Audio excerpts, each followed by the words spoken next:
तो ये है कुछ most annoying sounds and I bet level 5 world most annoying sound होने वाली है।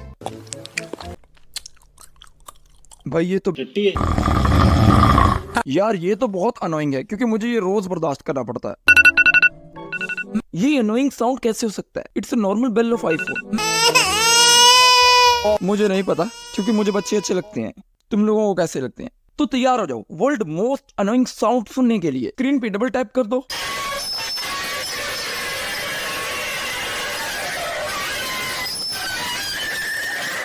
तो तुम्हें कौन कौन सा अनोइंग लगा?